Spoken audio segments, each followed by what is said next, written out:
baana sajirri jedhan diinan godhame bakka sanattuu xiqqoo siyaasii miira addaanatti dhaga'ame malee wanta biraa miti. Agamma alaabiyuu ምናምን kun afaan hin baane isaa anu ragaa ta'a. Isinis ikkoo macaadhaan sin jaaladhaa waan jetteen jiru garuu maallaan jettee itti gooteetti bakka filannoo isaa sana akseepti godhuutu na aarsa. Ani iddoon itti ishiitti mufadhe qoratuma nama jedhamuun beeku naan jechuu ishiin na aarse malee macaadhaan sin jaaladhaa waan jetteen hin qabdu. Garuu filannoo isaatti gammaddeettiin. Atiif isiinoo waliin nagaadhaan moo kana dura waliin tariiga? Yoo wallolee jiraate. Yaannee mee dhufne ayyaadee baay'ee dhugaa sammuu namee nagarree.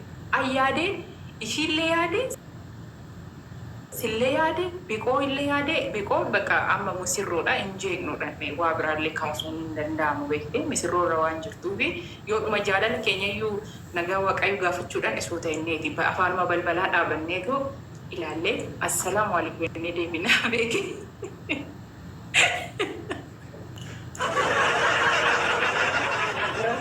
Soddaan waliin barre beekaa jaarsa shifaanayyuu waliin barre suutuma isaan rabbi jaalala isaanii haa miidhagsuuf jennee irraa beeku maashallaa irraa kan isaanii garuu keenya warra keenya wal bira beeki wal bira jirra waan ta'eef illee yaadee ishiillee yaadee hin agarre ishii arge atiif ishiin tokko ta'uu keessan beeka silaa yaadeen bifa akkam jirta naguma fayyaa keetii baay'een si yaadee yennee nagaa waaqamni wal gaafanneetu nagaadha mee lafti nagaadha qorataan akkami nagaa isaatiin jedhee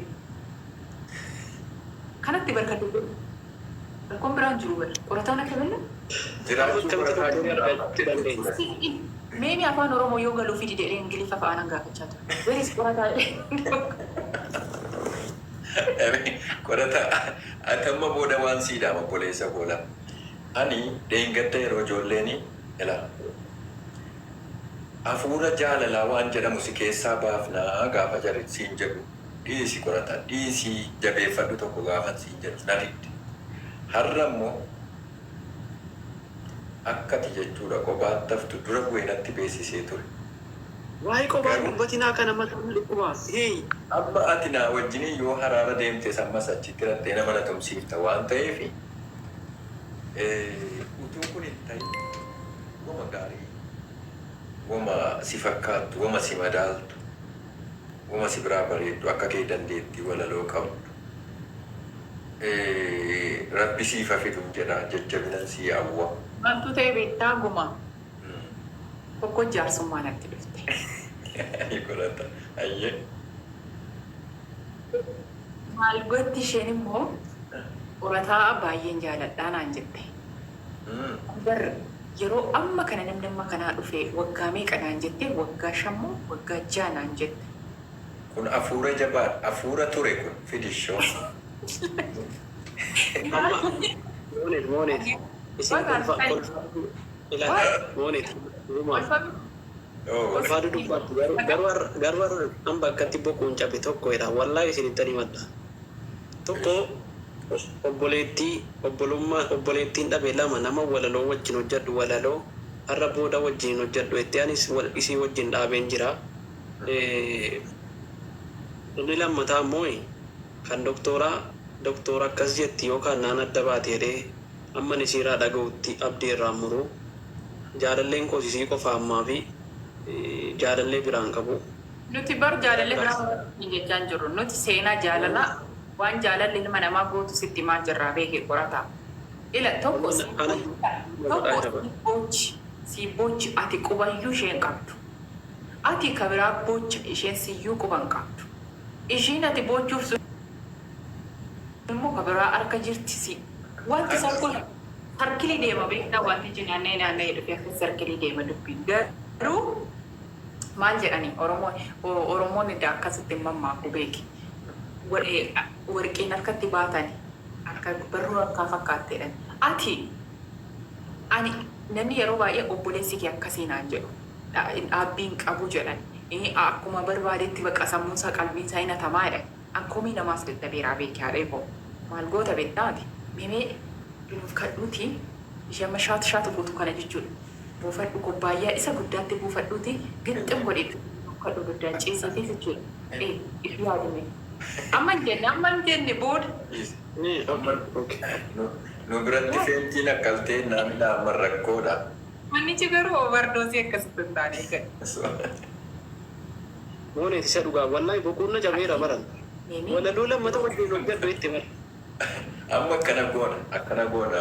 Ishiin kunin immoo argatte ilaali kan amma immoo faana hojjetaa jirtu kan amma itti heerumte immoo biqoon tasuma walaleessamu walaleessa ijoollee maali ijoollee hubannaata አንዱ በጥፊ ከዚህ ጣው አርጎ ላይ እዛ ስትልሽ አንዱ እጁን ከፍቶ ይትቀበልሻል ጀሉ ጀረቱ ጀረቤታ ትርጉም ያረጀራት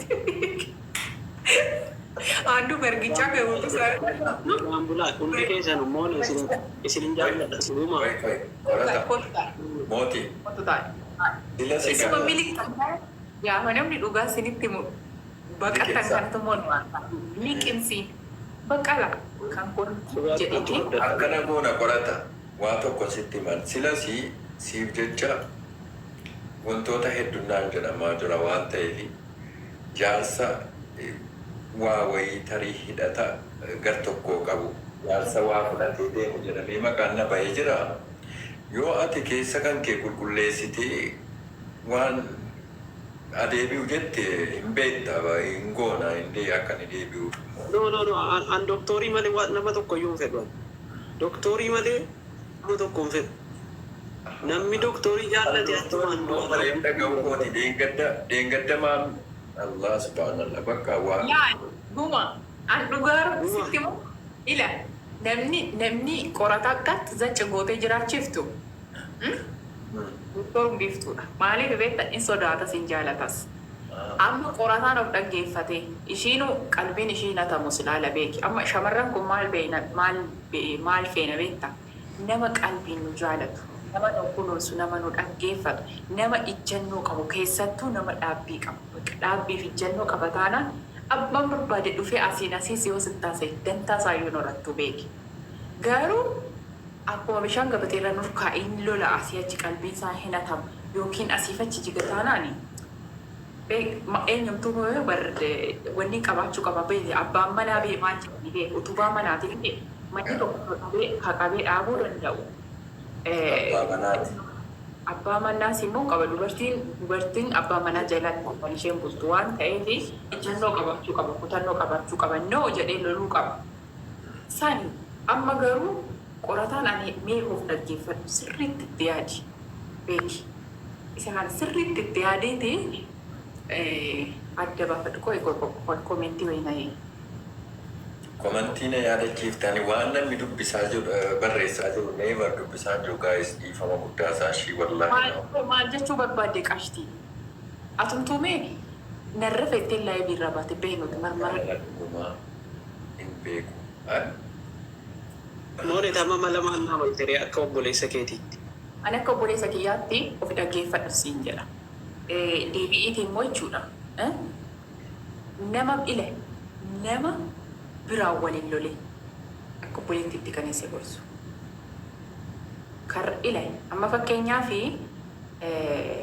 nama dhufee biiftuu jaalate doktor biiftuu jaalate yookiin doktor biiftuu fudhatee loluun hiika qabu. Ishuma gorfachuu, ishuma qabachuu. Isa fixe bar namni doktor biiftuu jaallate yoo fuudhe guyyuma sargii isaa du'a. Abbaan fedhe hafuudha abbaan fedhe hadhiisu. Guyyuma sargii isaa du'a. Qorata abbaa anamma fakkeenyaaf anamma namni tokko laali humnaan qabeena fuudhu humnaan qabeena jaalatu yoo buttaa ta'edha kanaaf isa lubbuu isaatti murteessitu.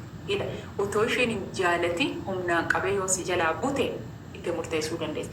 Garuu isheen eeyyamamtee itti heerumaa jirti taanaan yookiin jaalatteetti taanaan abbaan sun badii maal qaba isheetu deemee bare.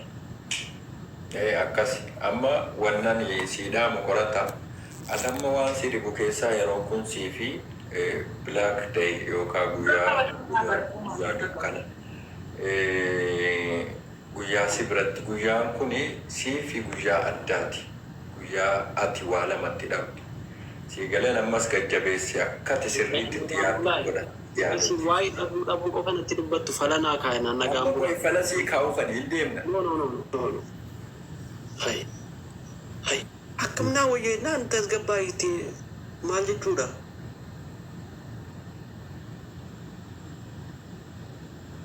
Mucaan maankaa jedhamu sun obboleessa mooneeti. Moonee tanaas obboleettiidha. Mooneeti isan jaallatti. Obbole ija kanaa jetti.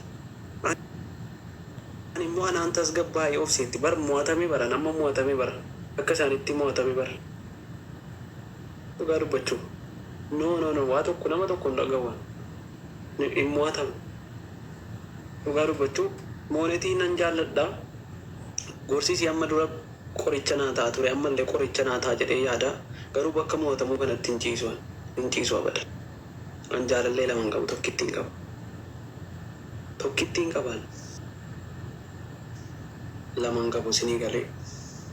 Isii irratti moofsuu hin danda'u. Namni si jaallate achumaan du'a. Achumaan du'aa ta'a. Hin du'a jechuudha. Abbaan fedhaa jaallatu achumaan du'a. Sinii galee. Namni du'uu barbaaddan, namni guyyaa keessan ofitti gabaabsuu barbaaddan dooktorii bira ga'a haayi jedhaani. Sichi namni kana booda ija lamaan iyyuu ija irra buufatee ija waa biraa onnee keessa kaatee ittiin ilaale akka iji isaa jaamutti irratti hojjenna. Dhugaa dubbachuuf. Akkasii bar. Namni waa'ee fuudha si yaade onneen isaa akka inni foon itti jijjiiramu goona jechuudha. Ni bar. Kadhannaan didanii bar. Dhukiyyaan kun maal natti erga jala. Dhukiyyaan kun maal natti erga jala. Dhukiyyaan kun maal